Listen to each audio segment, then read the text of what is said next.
Alhamdulillah, alhamdulillahi rabbil alamin, ar-rahmanir rahim, maliki yaumiddin. Ashhadu an la ilaha illallah wahdahu la syarika lah, wa ashhadu anna Muhammadan abduhu wa rasuluhul karim. Allahumma salli wa sallim ala ashrafil anbiya'i wal mursalin nabiyyina Muhammadin wa ala alihi wa sahbihi ajma'in, amma ba'd. Faya ayyuhal muslimun, usikum wa iyaya bitaqwallah faqad fazal muttaqun. Wasma'u ma qala Allah ta'ala fil Qur'anil Karim. A'udzu billahi minasy syaithanir rajim. Wa min ayatihi an khalaqalakum min anfusikum azwajan litaskunu ilaiha wa ja'ala bainakum mawaddatan wa rahmah. Inna fi dzalika laayatin liqaumin yatafakkarun. Shadaqallahul azim. Hadirin jamaah Jumat rahimakumullah. Mengawali khutbah ini kami menyampaikan pesan atau wasiat khususnya untuk diri pribadi kami dan kepada kita sekalian. Marilah kita senantiasa berupaya meningkatkan ketakwaan kita kepada Allah Subhanahu wa taala, yakni dengan berusaha menjalankan segala perintah-perintahnya dan juga berusaha menjauhi segala larangannya. Salah satu upaya untuk meningkatkan ketakwaan kita, marilah kita jadikan keluarga kita sebagai magnet positif dalam rangka meraih predikat takwa itu. Kenapa kita harus berburu meraih predikat takwa? Karena kita tahu dalam pandangan Allah, kemuliaan seseorang hanyalah dilihat dari takwanya, bukan dari pangkat jabatannya, bukan dari kekuasaannya, bukan dari kekayaannya, bukan dari hal-hal lain yang bersifat duniawiyah, tetapi hanyalah karena ketakwaannya. Dan banyak pengalaman, kadang-kadang ada orang yang justru setelah berkeluarga, setelah hidup berkeluarga, semakin baik takwanya. Tetapi ada juga yang sebaliknya, kadang-kadang justru menjadi jauh dari Allah. Itulah sebabnya mari kita usahakan bagaimanakah agar kehidupan keluarga ini benar-benar menopang ketakwaan kita kepadanya. Kita tidak bisa memungkiri saat ini bahkan banyak sekali kasus perceraian di Indonesia ini pada umumnya. Di Sulawesi Tenggara juga termasuk banyak. Ini juga menjadi masalah. Kadang-kadang porak-porandanya keluarga juga membuat seseorang atau yang pernah jadi berkeluarga itu kemudian menjadi putus asa. Kaum muslimin rahimakumullah, setidaknya ada 5 hal yang perlu terus kita pupuk di dalam kehidupan berkeluarga kita agar keluarga kita menjadi baik, bahkan menjadi keluarga yang bisa menuntut kita bahagia fid dunya wal akhirah. Yang pertama, ya kalau mau mudah dihafal katakanlah 5 ini 5S. S yang pertama adalah satu, singkatan dari kata satu. Mohon maaf, ya kebetulan bulan lalu saya juga sempat menyampaikan nasihat perkawinan di salah satu hotel. Ini yang jangan sampai dilupakan. apakah oleh kita yang sudah lama berkeluarga atau yang baru saja membangun keluarga. Harus ingat, landasan berkeluarga itu adalah yang satu, maksudnya adalah yang maha satu, yakni Allah Subhanahu wa Ta'ala.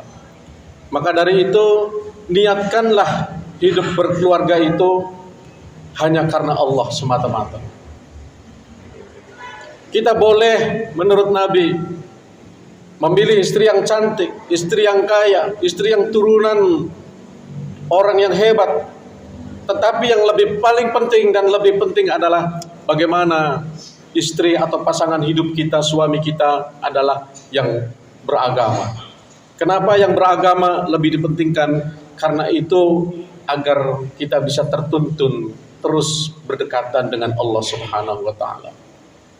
Walaupun hidup berkeluarga itu adalah salah satunya menghalalkan hubungan suami istri. Kalau belum ijab kabul kan haram, tetapi setelah ijab kabul halal. Tetapi itu bukanlah satu-satunya yang menjadi tujuan. Ya, itu memang salah satu supaya bisa menjadi halal. Tetapi tujuan yang utama adalah bagaimana kita meraih ridha Allah, sehingga dalam kehidupan berkeluarga terus dituntut oleh Allah Subhanahu wa Ta'ala. Maka dari itu, bangunlah keluarga kita untuk terus dekat kepada Allah, terus mengabdi kepada Allah.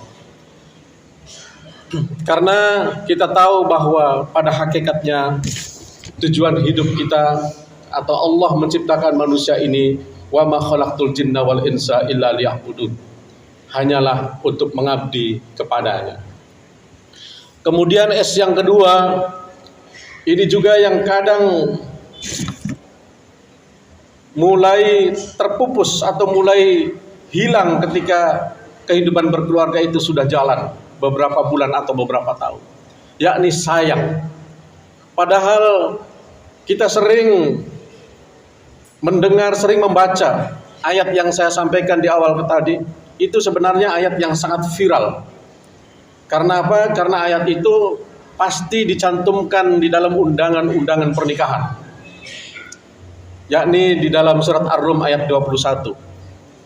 Wa min ayatihi an khalaqalakum min anfusikum azwaja, dan seterusnya. Itu sesungguhnya ingin mengantarkan kepada kita bahwa ketika kita sudah berani mengambil langkah hidup berkeluarga atau sudah memupuk sekian lama dalam kehidupan berkeluarga, maka mawaddah warahmah tidak boleh dilupakan, tidak boleh dihilangkan. Rasa cinta kasih, rasa sayang. Boleh ada juga yang menafsirkan, kan ada mawaddah, ada warahmah. Katanya kalau mawaddah itu pemahaman rasa cintanya lebih dekat kepada biologis, hasrat. Artinya memang kita menikahi seseorang harus ada hasrat, suka. Nah, tetapi jangan juga lupa rahmah itu kasih sayang. Mungkin kalau hasrat yang sifatnya dekat kepada biologis, kepada hawa nafsu, kadang-kadang ini dia mulai goyah, mulai rusak. Misalnya pasangan hidup kita tiba-tiba yang tadinya selalu manis, selalu baik, begitu setelah menikah tiba-tiba memperlihatkan keburukannya. Akhirnya kurang lagi hawa nafsu kita, kan mulai berkurang. Mungkin juga ada kecemburuan yang kemudian menjadi lemah mawaddahnya. Tetapi ini digandeng oleh Allah, ayat ini digandeng mawaddah warahmah, harus juga dengan kasih sayang. Walaupun pasangan hidup kita mungkin punya kekurangan, apakah kekurangan itu yang sudah kita ketahui sebelumnya atau tidak terduga tiba-tiba ada kelemahan-kelemahannya, maka rahmahlah yang harus menguasai jiwa kita. Kita lihat pasti ada kelebihannya yang lain. Kita harus terus memupuk rasa sayang kepadanya. Nah, ini insya Allah kalau kita hayati betul, kita akan terhindar dari gampang mengambil keputusan. Misalnya suatu saat ada percekcokan, karena memang diakui atau disadari dalam setiap kehidupan berkeluarga pasti ada cobaan-cobaan, pasti ada clash, pasti ada perbedaan yang kemudian menimbulkan perselisihan. Tetapi usahakanlah perselisihan itu jangan sampai mengalahkan mawaddah warahmah, rasa kasih sayang kita kepada pasangan hidup kita. Kemudian S yang ketiga adalah sabar. Saya sudah mengatakan bahwa di dalam kehidupan berumah tangga banyak sekali cobaan. Ya, kadang-kadang yang tadinya mungkin bagus ekonominya dicoba oleh Allah. Begitu setelah menikah, setelah sekian tahun, kadang-kadang ada badai, kemudian misalnya ekonomi kita menjadi kacau, menjadi porak-poranda. Ya. Atau juga ada cobaan-cobaan lain. Itu tidak menutup kemungkinan terjadi di dalam kehidupan keluarga kita. Maka wasta'inu bis-sabri was-shalah. Jadikanlah sabar dan sholat sebagai penolongmu. Artinya begitu kita ingin menjadikan sabar, maka perkuatlah sholat kita. Perkuatlah kita menghadap kepada Allah. Mintalah pertolongan kepada Allah. Minta solusi yang terbaik. Kaum muslimin rahimakumullah. Kemudian yang S yang keempat adalah semangat. Tidak boleh sebaliknya. Ketika sebelum berkeluarga menggebu-gebu, pengen punya cita-cita banyak, tetapi begitu setelah berkeluarga tiba-tiba lemah semangatnya. Terutama semangat dalam memimpin keluarga bagi laki-laki. Semangat dalam mencari nafkah. Semangat dalam terus membangun kebersamaan agar keluarga itu menjadi baik dan terus bertahan hingga kakek nenek, bahkan hingga ke dalam surga kelak. Hadirin kaum muslimin rahimakumullah. Kata Allah di dalam surat At-Taubah 105, wa qul i'malu fasayrallahu a'malakum wa rasuluhu wal mu'minun.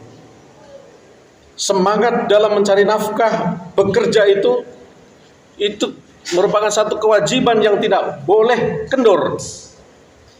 Karena di sini kalau kita ambil perkatanya, i'malu itu fi'il amar, fi'il perintah.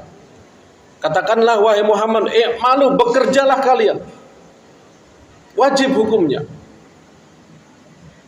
Fasairallahu amalakum wa rasuluhu wal mu'minin. Inilah ayat yang menjadikan etos kerja seorang muslim. Kita bekerja itu harus semangat karena itu merupakan kewajiban kita. Dan ingat, dalam setiap apa yang kita kerjakan Allah melihat pekerjaan kita, sehingga kita juga diwajibkan untuk berusaha bekerja di rel yang benar. Tidak melakukan hal-hal yang dilarang oleh Allah Subhanahu wa taala. Begitu juga kita dilihat oleh orang-orang yang beriman lainnya. Hadirin kaum muslimin rahimakumullah. Ada juga ayat lain ketika kita merasa mungkin di tempat kita ini susah mencari pekerjaan. Allah menyampaikan di dalam surat Al-Mulk ayat 15, huwallazi ja'ala lakumul arda dhalulan famshu fi manakibiha wa kulu min rizqihi wa ilaihin nusyur. Kata Allah, dialah yang menjadikan bumi untuk kamu yang mudah dijelajahi, maka jelajahilah di segala penjurunya dan makanlah sebagian dari rizkinya, dan hanya kepadanya lah kamu kembali berserah yang kemudian dibangkitkan. Maksudnya adalah kita ketika misalnya di satu tempat sudah berusaha semaksimal mungkin, buntu dalam mencari pekerjaan, kita harus berani untuk merantau. Kita harus berani untuk mencari di tempat lain. Karena semuanya adalah bumi Allah. Dan S yang terakhir adalah mari kita biasakan sederhana dalam kehidupan berkeluarga kita. Yakinlah, hidup sederhana dengan terus bersyukur kepada Allah akan lebih menyamankan hati kita daripada kita penuh dengan ambisi yang kemudian bisa membahayakan. Karena ambisi sering sekali menyengsarakan kita. Kita seakan-akan dijajah oleh nafsu kita. ingin mendapatkan sesuatu yang misalnya itu tidak mungkin, tapi karena kita paksa-paksa akhirnya kita melakukan cara-cara yang tidak baik, dan itu juga akan bisa berakibat fatal pada kehidupan keluarga kita. Inilah yang kami sampaikan, mudah-mudahan melalui khutbah yang singkat ini kita masing-masing, mari yang sudah bagus kehidupan berkeluarganya kita pertahankan, yang lagi ada masalah mari kita perbaiki, kita bangun, dan kuncinya adalah berpegang teguh pada tali Allah Subhanahu wa taala. Barakallahu li wa lakum fil Qur'anil azim wa nafa'ani wa iyyakum bima fihi minal ayati wa dzikril hakim wa taqabbal minni wa minkum tilawatahu innahu huwas samiul basir.